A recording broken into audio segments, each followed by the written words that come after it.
I always believe that every citizen should pay back and work in government once in your life, diba? My first government job was actually local government, was with the city of Manila. I don't know how they found me, but I was given the Bonifacio chair in the City College of Manila. And then the mayor assigned an administrative officer to me and said, you know, you do not sign anything that this man does not initial.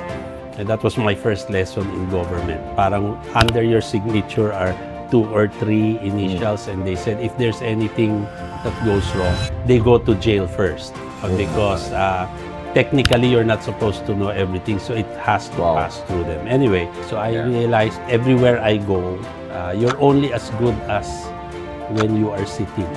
So after that, wala ka na. Pag wala ka na sa poder, wala ka na rin. Diba? People are not nice to you. Okay. Good morning, Dr. Ambet Ocampo, and welcome back sa ating Ambet Revealed.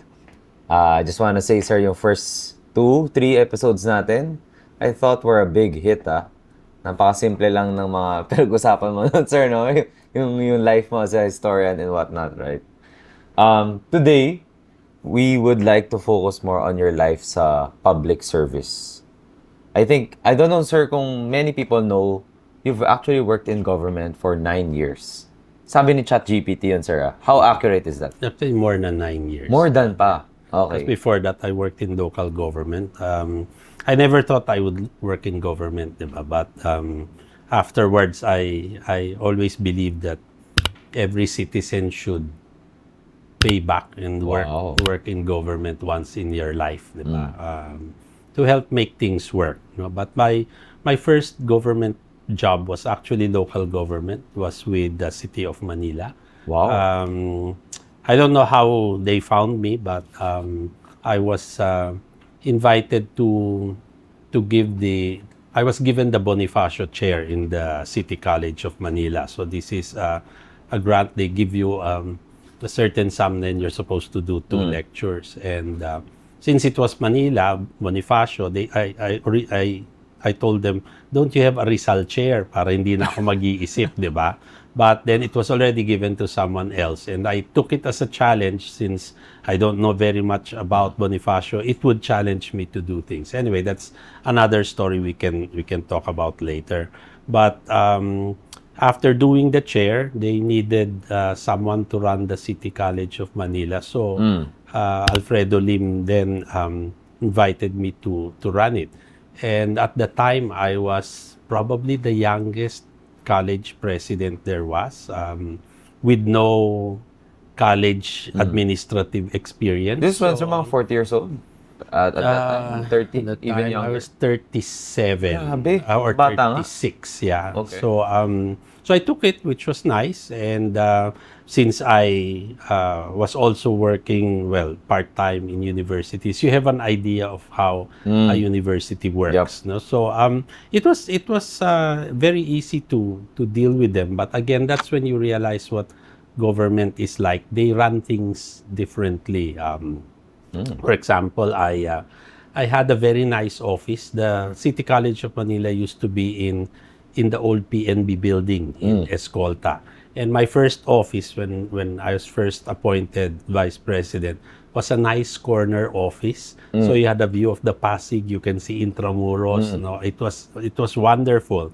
And when I became president, I refused to move to the bigger office kasi the old PNB president's office, it's like a basketball court ang size. Okay. Then you have your own dining room, which is the boardroom. You have a bedroom. No, it's really, I think, half of a floor. Okay. And nice plush carpeting, dark wood paneling, typical bank thing. So I refused to move. Medyo corporate na, no? Corporate medyo feeling. Doon na lang ako sa office ko.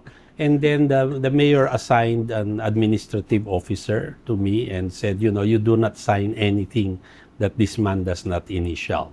And that was my first lesson in government. Parang under your signature are 2 or 3 initials, and they said if there's anything that goes wrong, they go to jail first because technically you're not supposed to know everything, so it has to pass through them. Anyway, so one of the things this man taught me was, he says, you have to move to the bigger office.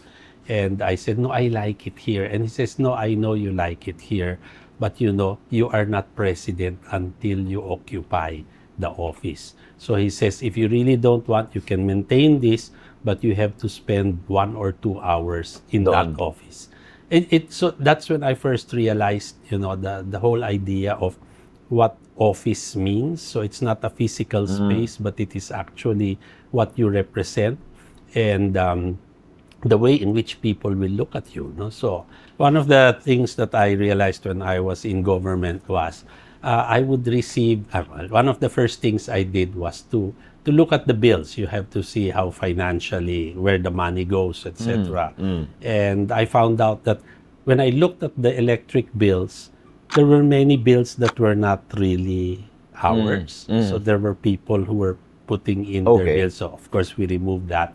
And then I started to receive supplies that I did not need. So there was a whole room which had the perforated paper, yung pang printer. Sabi ko, wala nang gumagamit, and we don't even have the machine with the thing. So sabi ko, who ordered this? Ano kasi it's being sent to us? So so I said, no, we don't need it. So eventually they had to give me security, and then they had to change my route. You don't come at the same time, you change the route every day. And after a while, you know, I went to the mayor. I said, ayoko na ng ganito. And then, so we have a meeting every Monday, you know, department heads meeting. And Mayor Lim came in and shouted a bad word, and then just says, wag niyong pakialaman si Ambeto Campo. Wow. And after that, I could get rid of security. No? So, I mean, and it was nice working for him because when he talked to me, the first thing that he said was, wag mo ako bigyan ng problema. Diba? You always solve the problem on your level. And if there's any problem later, I will always presume that your decision was in the interest of the service. So always decide. Do not pass it on. So I mean, if you had a boss that was like that, you could do many things. No? So I told the suppliers, I said, you know, I don't mind that you pad the thing 10, 15, maybe even 20%, but you deliver what I order. You bring the specifications. So, for example, they brought in school chairs. And then the first thing I did was I jumped on it. And then, wag kong masisira. Ano bang tingin mong gagawin ng estudyante dyan? Exactly. Hindi ba? Ganyan. Exactly. Sabi ko, pag nasira to, hindi ko o-orderin sa'yo. So, lundag ka, ihampas mo dun sa sahig. So, I mean, so, because of the specifications, we got what we wanted. No? So, this was one of the things that's interesting, no? Working for government. And then, of course, you come in, there are people you don't like. They were there already. Or there are people who are suddenly given to you. No? So, which was also nice because there are some people who are not qualified. All I had to do was call City Hall and pwede ba i-assign nyo na lang sa ibang lugar ito, di ba? So that became the thing. Now, for people who were difficult, that was the thing. I also realized because as a lecturer in the University of the Philippines, you come in, you teach, and you go home. But when you become president of a college, inuuwi mo pati problema. It's not teaching anymore. Eh. Admin din.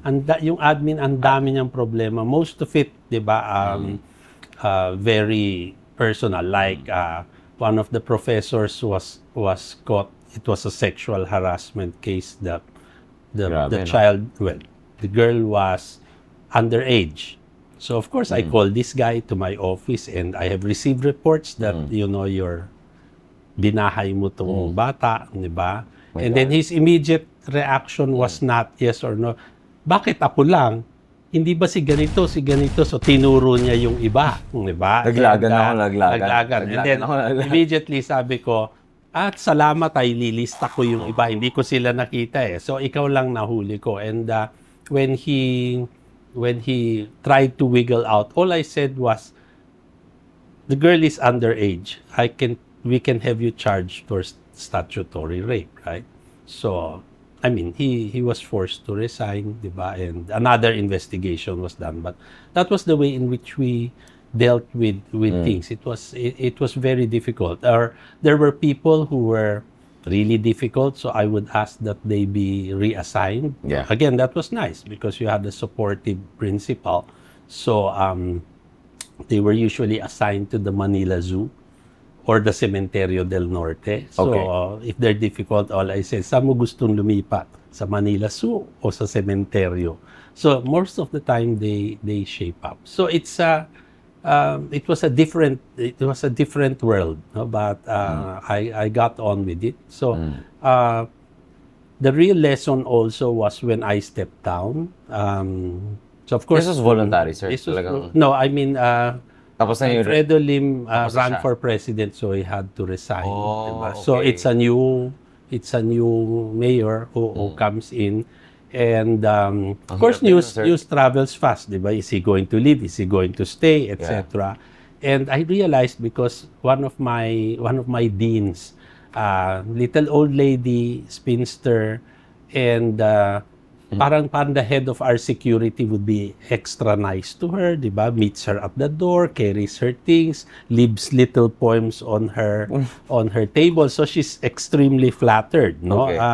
And then one morning, which was the day when I resigned, she came in expecting this guy to open the door and bring her up again. So parang bakit iba na siya, di ba? And when she met him, parang ang una sinabi ng tao, parang putang ina mo, di ba? And then that's when I realized, di ba? You're out for 5 seconds and the whole thing changes, no? So it's that was a lesson to me. So I realized everywhere I go, you're only as good as when you are sitting, no? So after that, Wala na sa pakasa. wala ka na. Pag wala ka na sa poder, wala ka na rin, di ba? People are not nice to you. Your Christmas tree won't be as full as before. Your social engagements lessen. So I'd like to think, hindi naman sa nagmamalaki, but later on, I entered national government. I always tell people that I was appointed because of who I was. I did not get my self-worth from the position that I hold, which made me understand why many people in government who are not really qualified to be there cannot leave because their self-worth comes from Nakasakay the dun. position that they keep. Diba? Sa akin, sabi ko, government service, the titles were an ornament to me. Diba? Ambeto Campo ako pumasok, Ambeto Campo ako lalabas. So, it's, Okay.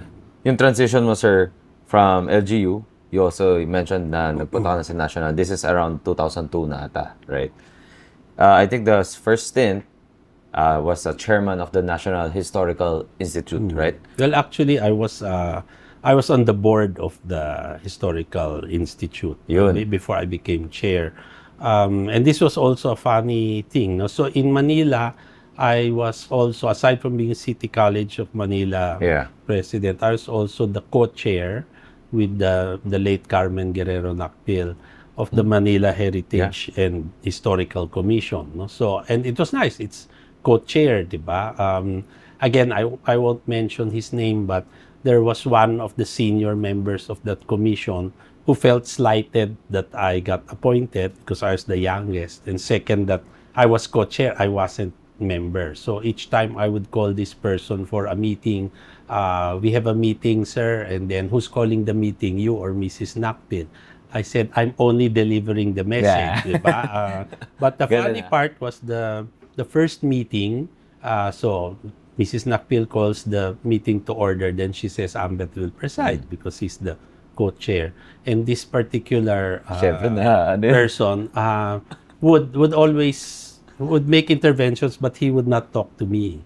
So he always addressed Mrs. Nakpil. And after about 10 minutes, she says, you address the chair. Ambet is presiding. Halata na rin ni Miss Nakpil, so at least pag doon ko rin nakita, diba, this whole idea of, you know, what status is, what age is. So that matters more, sir, in government work. Napapansin I think mo, so, like, no? yeah. And I think one of one of the things that, it's the late brother Andrew Gonzalez, the president of LaSalle, told me many years ago. He says, you have something that I have, and it is not learned. And I said, what is that? And then he says, you can spot a social situation 10 feet away. And before it erupts, you can already... And I said, yeah. Matalin ka and then sa he ganun, says, no? I've seen you and you have it, sabi niya. And that will help you. So anyway, Brother Andrew was the one. Under ERAP, he was Education Secretary. So he wanted to get me into the board of the Historical Institute. And for some strange reason, my papers always disappeared. So the presidential management staff is, can you send us your CV, sir? You've been nominated for this. So I send. And then later, 2 or 3 times they call na parang, bakit laging nawawala? May diba? nagtatanggal. So obviously, there was somebody May who nagsasabat sa'yo, wanted the post. So when he was upset with it already, Brother Andrew brought an appointment paper, and after a cabinet meeting said, Mr. President, I want you to sign this. So I got appointed. So that was the only time I met ERAP was during my oath taking. And so we went to Malacanang, and I found it odd. I was half hoping that as president, there were many people who were coming to take their oath, that he would sort of give us a pep talk na wag mo ko pahiyain, do the best in government, etc. But anyway, I guess he had many better things to do. So he we took a mass oath, and then we just go one by one for picture taking. Okay. Diba? So tapos na yung oath. And I remember we were standing, and then parang, he looked at my paper, he looked at me, parang sa loob-loob ko, parang nagdududa kayata na, parang ikaw ba ito? But anyway, kasi nandyan na. No? So that was my only my only dealings with him. So I went to government, sat in the board of the Historical Institute. Then when ERAP was removed, People Power again, then 2002 Gloria Arroyo came in. Then I received another note that said, you have been appointed chair of the National Historical ganun, sir. Institute. Like diba? you cannot say no. That was the thing, diba? So when I received it, parang paano ito, diba? And my father told me, it's bad form to say no because then kasi presidente, presidente, and then he says, it's your country asking you to serve. So sa akin, sige na nga. So I went, took my oath. That was also a bit problematic because we had people who did not want to vacate. But anyway, that's another story. But I met the president. I was appointed in April. The first time I met the president was in June. So for Luneta, as chair of the Historical Institute, I'm in charge of June 12, December 30, araw ng Kagitingan, etc. So we go to Luneta, diba, you raise the flag in the morning. Then the afternoon, there's this parade in the grandstand. So when I go there, I greet the president, and her first reaction was, her first remark was, were you surprised that you got appointed? And then my reply was, you did not give me the chance to say no. Diba? And then we sat. So that first meeting was my first scolding. Kasi, we were supposed to have floats for yung dadaan dun sa grandstand. And when I looked at, ang mahal naman itong mga float na to. Ang dami naman ng 100. Hatiin natin, di ba? Konti lang. And then, I remember the president later saying, bakit ang konti ng float?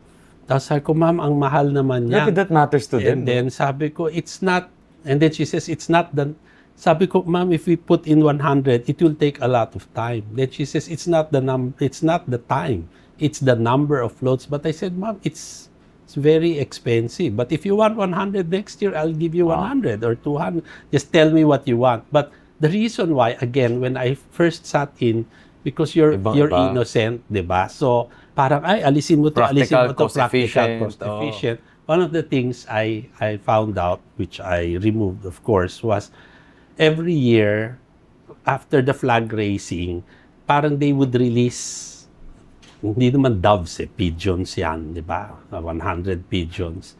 And then, so pakakawalan mo yan. And then when I looked at it, and I looked at the previews, parang, it comes from one supplier, di ba? And then you actually buy these birds.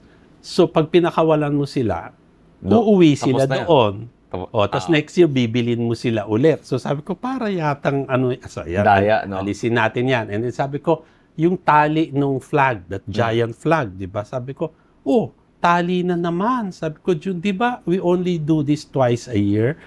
Meron na tayo ng December, bakit bibili tayo ulit? Tapos, hindi, kasi kailangan bago, madudumihan ng kamay ng presidente, etc. So, at that experience, immediately I said, the Historical Institute is a tiny, insignificant agency. And I said, bakit ganito, di ba? And that's when I realized, must be worse in bigger places. Also, when I first came in, I was surprised because the budget was very small.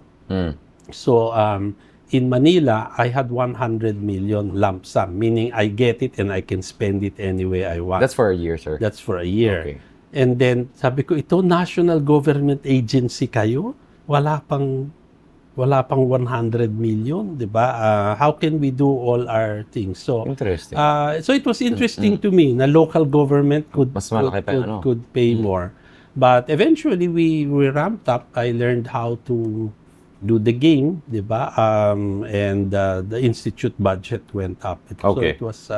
okay. It was, according to, sir, na one of your jobs was also to restore historical landmarks, no?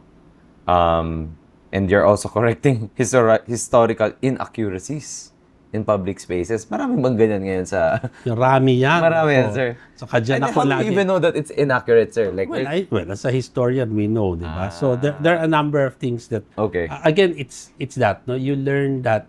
I learned kasi, when I came in, parang I'm a historian, I'm partly academic.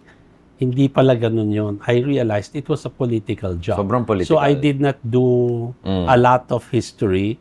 I mean, I keep telling people, you join government like me, you spend more time cutting ribbons and openings, di ba? Than you do in your real work.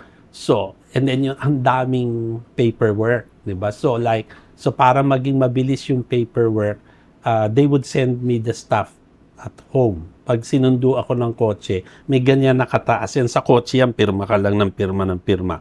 Pagdating mo, out na yon, di ba? But when you get to your desk, meron na namang ganong kataas na pipirmahan mo, di ba? So, and then it never ends, no? Basta lagi na lang siyang lumalaki. And it was a lesson I learned from the former director of the National Museum, Gabriel Casal. At 5 o'clock, he would just push the things away. And even if the staff tells him, pirma. And then his remark would be, nobody will die if I don't sign this today. That can wait for tomorrow. So you really have to set your limits, di ba? But yun, yung correcting the errors, there were a number of things like, I always knew that the Code of Kalanchao, supposedly made in 1433, was not true. So we made a resolution stating that this Kalanchao fellow and his code have no historical basis. Yung pala, in Aklan, there was a Kalanchao shrine established by an act of Congress. Okay. So I cannot close it, diba? So without getting the Aklan representative upset with me. So again, so how do you deal with it? Parang we won't call it a shrine, we'll make it a museum of Aklan history, and then Kalanchao's part of it as folklore. But when I did that, of course, the presidential management staff sends me, like the provincial sanggunian sends a resolution, di ba, asking, vehemently objecting to this correction. There was one asking for the immediate replacement of Ambeto Campos and HI chair. Sabi ko, so what? Ayaw nyo, diwag, di ba? But the funniest was, we used to celebrate February 4, the beginning of the Philippine-American War, in a bridge in San Juan, where this American soldier shot a Pinoy and then the war erupted. Okay. But when you look at all the sources, there's no mention of a bridge. So it's just that over time, naging ano, and then the late Benito Legarda Jr. wrote a monograph showing that it didn't happen in a bridge, it happened in another place in the corner of Sosiego and Silencio Street, which was in Manila. Yep. So sabi ko, it's simple, di ba? Just correct it. Then I realized pala, if I do that, the new site is in Manila. The old site is in San Juan. So if I remove it from San Juan, they lose their holiday, which is February 4. They lose being a footnote in Philippine history, di ba? So, ayaw nila paalis yung marker. Di ba? That's why So, pala, no? inano nila, nilagyan nila ng pulis, may bantay. So I told the staff, yung pulis, alas 5 uwi na yan. Pumunta tayo ng gabi. So we went, 10, 11 o'clock night. They physically removed the marker from the bridge so that we could move it. And I was told that the interested people in San Juan were very upset. So one, they wanted to declare me persona non grata in the city of San Juan, which means I cannot eat Chinese food or buy pearls. Or sabi nila, let's sue him for theft. And then I said, you cannot sue me for taking what is actually mine. The marker is my office. So, in effect, we transferred it. So, medyo may bad blood. But when J.V. Ejercito was mayor, I installed a new marker that says, this is a historic bridge. Many things happened here. But in a more accurate... But the original site is somewhere else. So, they were happy just to have the... What happened to the holiday, sir? Nawala ba? Siyempre, nawala. No? So, naano sila. And then, yun lang, sabi na lang ni Mayor JV, parang at least nandito na ulit. Maybe one day, our historians will find that. And I said, you can reverse me. No? For here and now, this is what we think is correct. But if your historians can find the evidence that it really happened there, then we will, my successors will put it back. So, actually now, there still is an ongoing move to Napaisip ko rin, return. sir, baka marami sa holiday na sin-celebrate natin ngayon. Mali naman pala. Marami yan, di ba? I mean, when Corazon Aquino died, there was a, day of national mourning. They wanted to declare her a hero, and so there was a Senate hearing. Mar Rojas was presiding. And lahat ng tao doon, kailangan si Cory, ganyan. And then when it came to me, I was the only one who said no. And then I said, as historians, we want passage of time. We do not act at the spur of the moment. Time gives us perspective. Time gives us a way of looking at the past. So that did not follow. But if I was not there, magiging santa na. I mean, she was interesting and she was important historically, but I don't think, when somebody dies, you will. So actually, in our rules, you cannot name a building or until 10 years after a person dies, so that you have time to really see if that person is worthy or not. But sometimes, of course, these things do not happen. Okay, one last. I wanted to preserve the names of streets, especially streets that are old, over 100 years old, which in our beautiful phrasing we called sanctified by usage. So there was a street, Nueva Street in Binondo, which means new street, diba? It's been there forever. And they wanted to change it into Yuchenko Street. And I said, there's so many streets naman you can name Yuchenko. Why do you want this particular street? And then, of course, I got a note saying, if you do not pass this, then we will give your agency a 1 peso budget next year. So what do you do? So I said, why don't you just rename the street by legislation, diba? Because anyway, I'm only consulted. I am not asked. So you can do what you want. Natuloy ba, sir? So natuloy. It's now Yuchenko. So those are the things, things like Paredes Street in Binondo that used to be Santo Rosario. So you changed the Virgin Mary for a politician who I don't know why. Probably when he died, they did it. So I mean, it's the names of the streets are, they look like not important, but they are markers of who we are, where we passed, what our history is. And if we keep changing the names of the streets, then we lose our sense of place, our sense of history. One more thing, sir. After the national history, you went naman to be chairman of the National Commission for Culture and Arts. And I've been telling people who've been asking, kamusta yung shoots niyo with Ambet, right? Sabi ko, pagpasok ko ng kwarto ni sir, talagang parang punong-puno ng mga paintings and different artworks, right?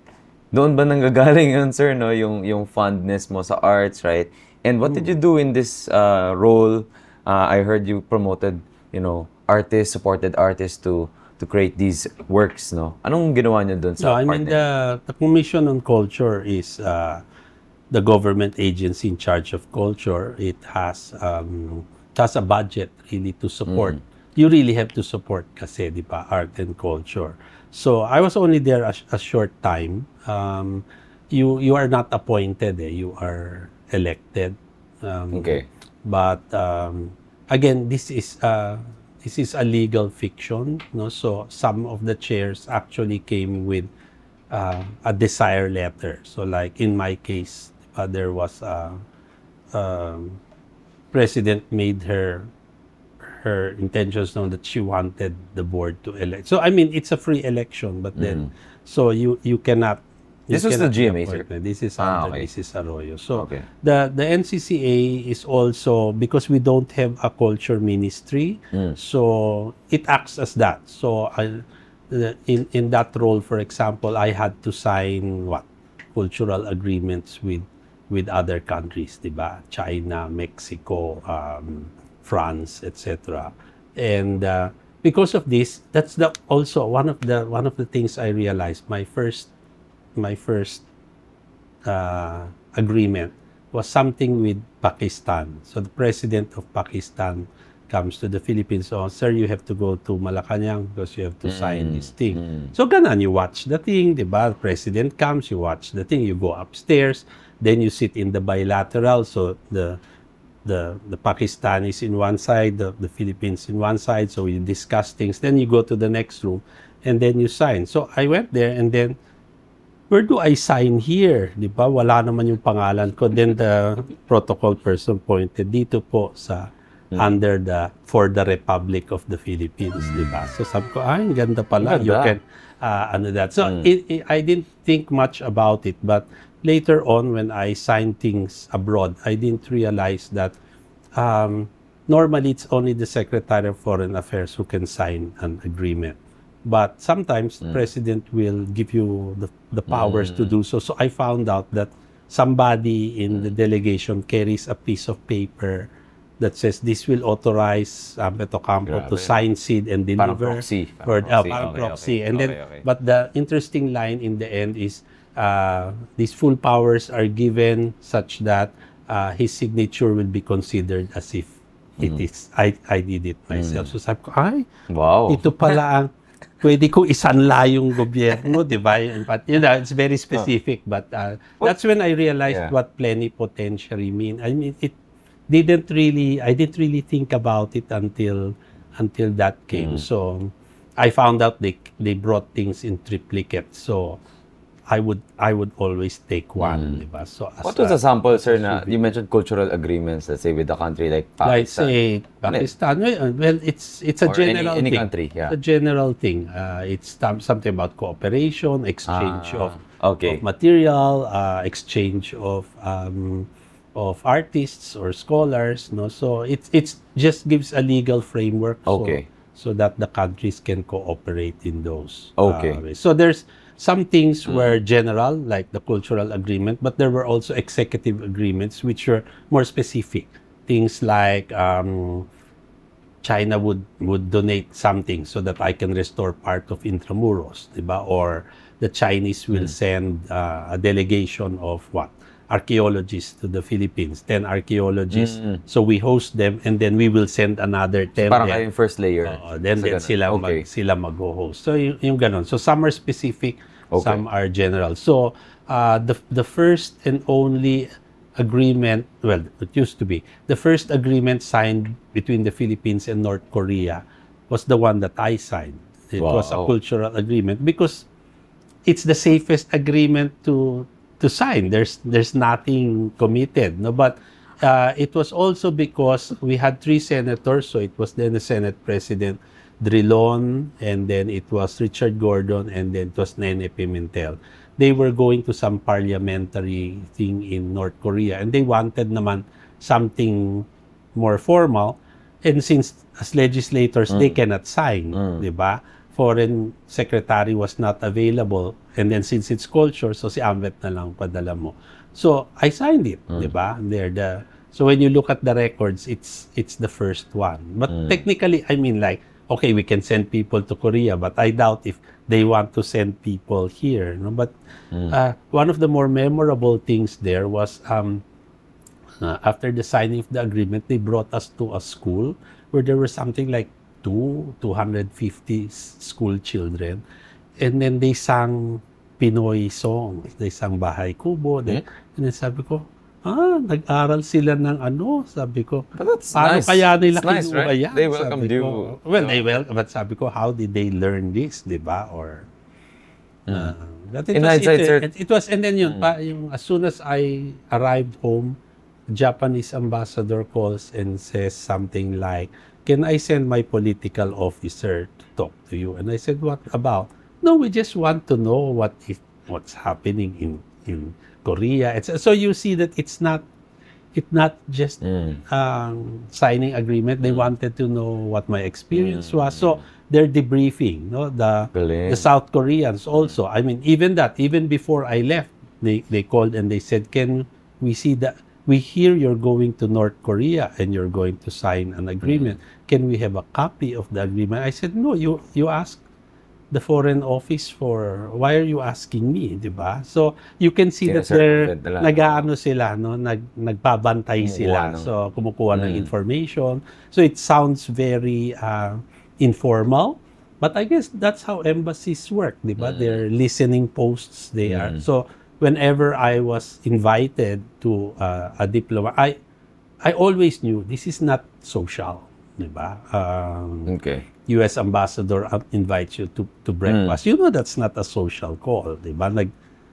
Kumukuha ng marites yan, and I'm almost sure as soon as I leave there's a report. Oh, agad, di ba? yeah.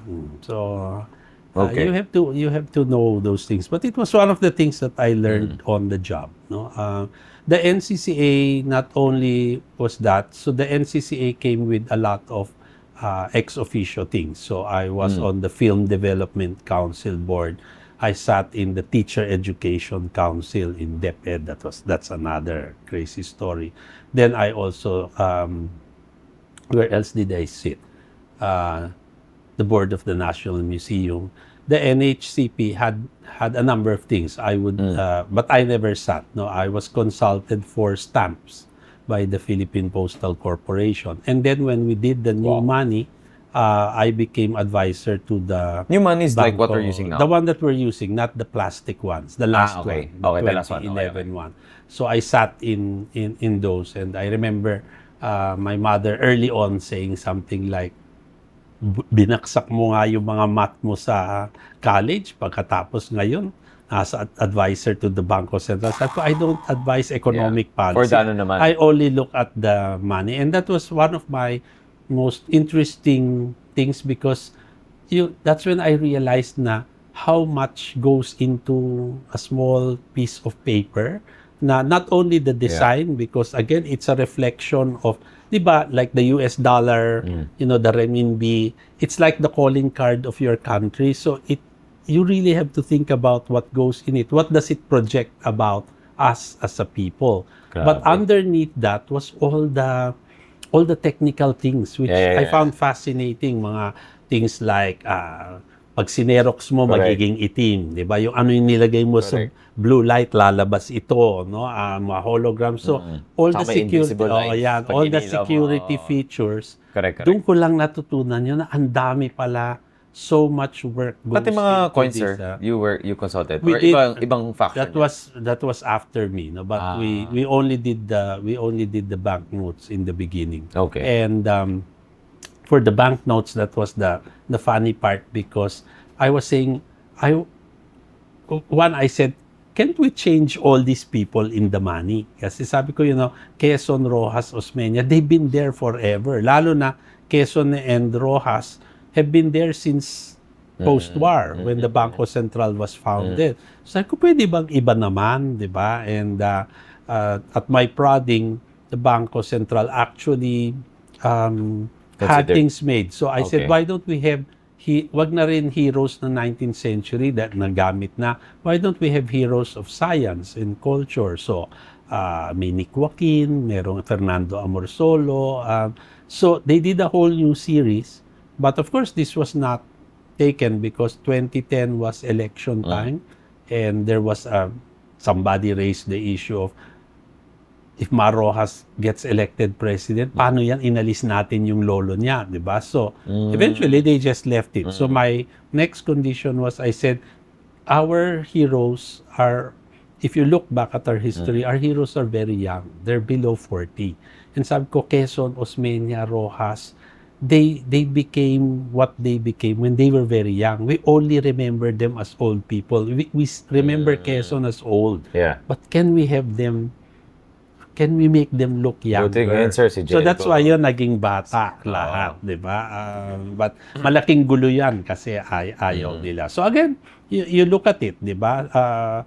There's the new Quezon film, di ba? Yes, Jericho Rosales. So, but when you look at it, di ba? Quezon is our handsomest Actually, that's what I president. thought too, sir. And I mean, even in the history department, we used to say, ay nako, ang Pinoy, pag bumoto, gusto nila yung gwapo, maganda. No wonder Osmeña never had a chance, di ba? Kasi compared to this man, he's absolutely beautiful. Yeah. And when you see him in his younger days, iba talaga. So when we put Quezon and Osmeña, bata na Wala sila. talaga, No? So, but again, now they changed it all to animals, di ba? So that's another issue. Yeah, yeah. But that's not my time. Okay.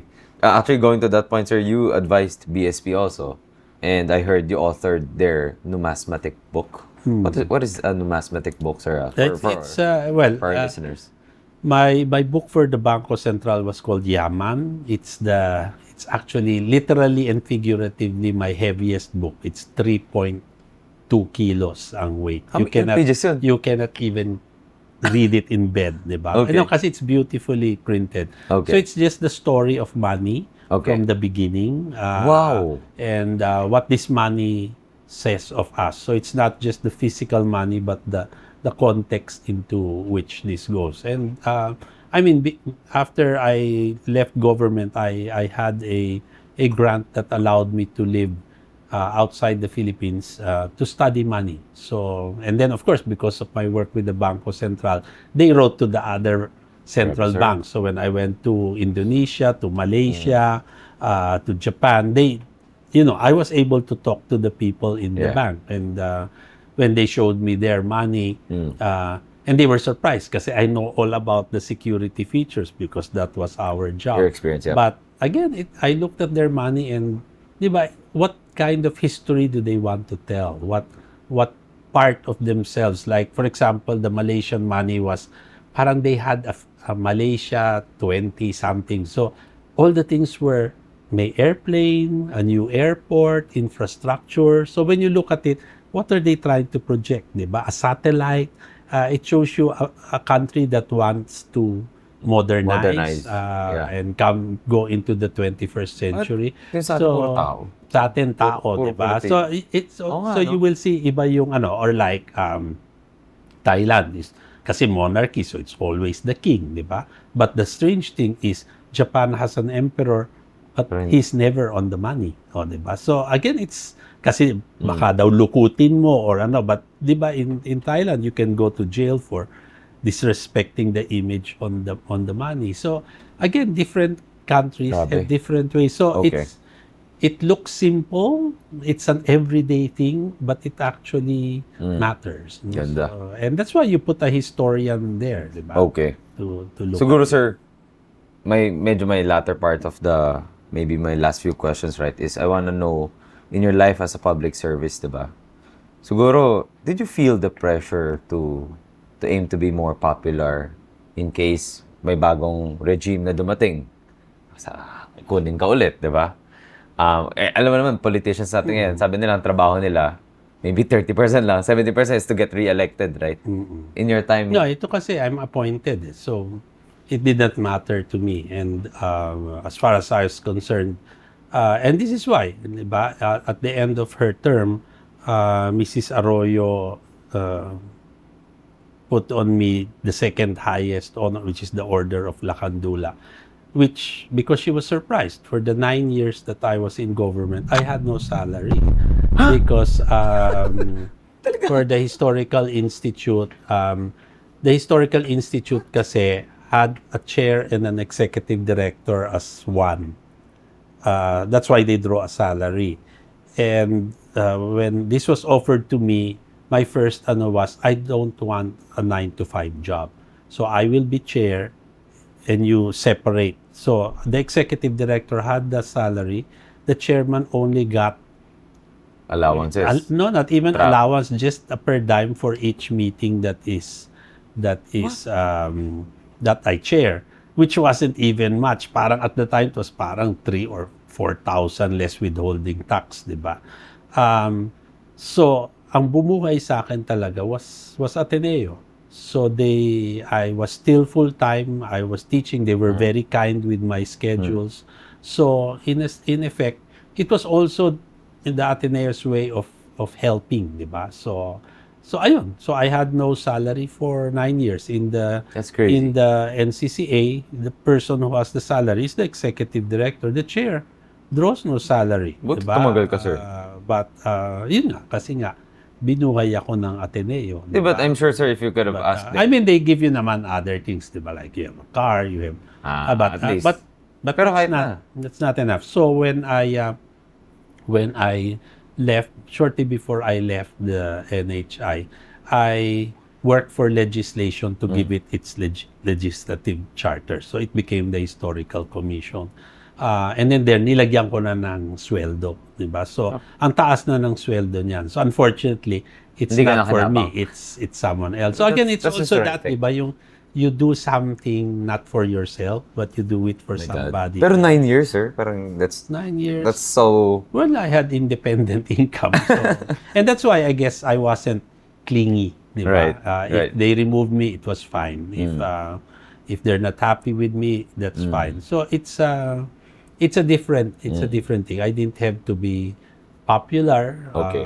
Of course, you want to be popular, but sometimes you make decisions like I've told you about, correcting error. When you correct error, someone's bound to be upset. If I want to be likable, I won't correct anything, diba? Just let it go and things will happen. So, it was a very well, at the time I didn't like it, but it was 9 years of my life where I learned many things. And I think you've read it before that I always tell people also, these 9 years, wala kang sweldo at saka you do many things. I would not have survived if I did not have my 5 years in a monastery. Diba? Before that, parang 5 years in a monastery taught me to know what is important, what is relevant. And so, I could separate, what I'm doing and from myself. So sir, instances of temptations or corruptions na during those 9 years, meron ba? No? Yeah, I mentioned that already, but yung about, little things, but I mean, as chair, hindi ko na masyadong tinitingnan. Basta yung as long as the things are delivered. I mean, as I told you, even in Manila, I don't care if you overprice, but you deliver what I want and to the specifications that I want. Because people can actually make money naman. That's why it angers me and many people that billions have been spent on projects which are not completed or not even started at all, diba? So it's a given. that you have to put a markup for people to not so much to make money, but you know what government is like, di ba? They pay a long time, so it's just cost of money that you're putting in. So that's already factored in. But when you don't deliver, mahirap yan. And then again, mine is an insignificant agency, so the temptations were not very hard. Although yun nga, there was one time, I don't know which province I visited. So I went, and then yung sumundo sa akin was the contractor. Wow. So right away, tumawag ako sa Manila na don't do this ever again, di ba? I mean, of course, they were kasi wala kaming office doon, ito yung nagmagaling, di ba? But I just felt it was not kosher to be entertained by the person that we are. Maraming camera nun. Wala nga, di ba? Ang daling ano. But which is why when people say, will you join government again? Sabi ko, hindi na, kasi the 9 years I was there, 2002 to 2011, social media was just picking up.